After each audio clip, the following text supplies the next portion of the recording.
Salut, c'est JC, bienvenue dans cette nouvelle vidéo. Désolé, il y a un peu de vent, j'espère que vous m'entendez bien. Aujourd'hui, je vais vous parler de la transition vers le trail. Alors la transition dans deux sens, si vous êtes totalement débutant ou même si vous courez déjà sur route. Alors évidemment, donc une des erreurs principales, donc c'est pour ça que je fais cette vidéo, pour vous exposer une des erreurs principales, c'est de ne pas adapter sa foulée.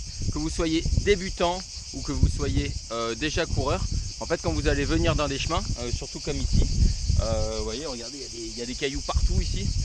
Et ben après je sais pas où vous habitez, hein, peut-être que c'est plus simple, c'est des chemins roulants, sans cailloux, mais en tout cas il y aura des racines, en tout cas il y aura des trous, en tout cas le sol ne sera pas plan comme si vous courez sur route ou sur trottoir ou dans un parc. Quand vous passez au trail, donc dans la course nature, il faut vraiment faire attention. L'erreur principale en fait, j'ai envie de dire, c'est surtout d'adopter une foulée talon, parce que la foulée talon,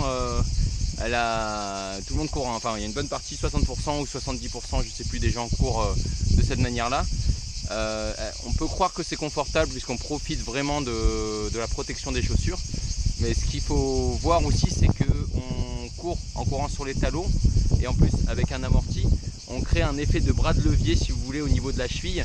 Et donc si vous courez dans des chemins, dans des endroits où vous allez rencontrer des cailloux, des trous, et qu'en plus vous êtes débutant ou que vous avez l'habitude de courir sur route, vous n'avez pas l'habitude de tenir votre cheville, vous risquez l'entorse en fait.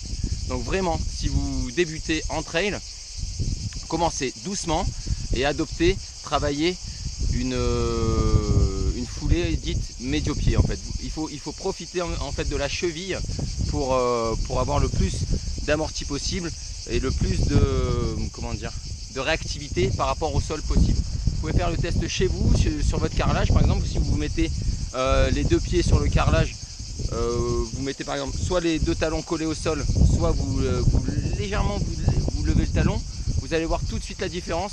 Vous avez beaucoup plus de mobilité quand vous maintenez uniquement sur l'avant du pied en levant très légèrement le talon, mais vraiment très légèrement. Vous pouvez le laisser même effleurer, mais il faut vraiment couper le contact du talon avec le sol et ça va vous permettre vraiment une grande mobilité. A contrario, si vous posez vos talons au sol dans ce petit exercice que vous faites dans votre salon, vous allez voir tout de suite que ça verrouille. Et ben c'est pareil, sauf que là c'est en courant. Si vous le faites en courant et que vous posez d'abord le talon, vous verrouillez en fait votre mobilité, la mobilité de vos jambes, et la souplesse de votre corps en pâtit beaucoup, parce que je rappelle que les pieds, rien que les pieds, ça représente 25% des os de votre corps. Donc vous imaginez, quand vous appuyez uniquement le talon, quand vous profitez uniquement du talon, vous ne profitez pas de tous ces muscles. Je crois qu'il y en a une vingtaine de muscles qui sont dans les pieds.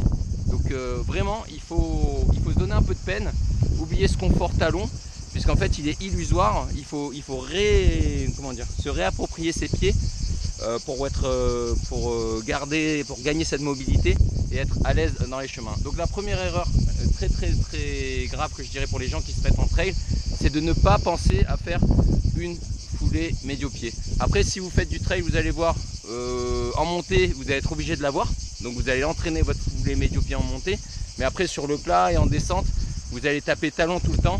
Et après vous allez dire ah je suis blessé, ah je comprends pas. Et ben en fait souvent ça vient de là en fait. C'est une mauvaise utilisation des compétences de son corps.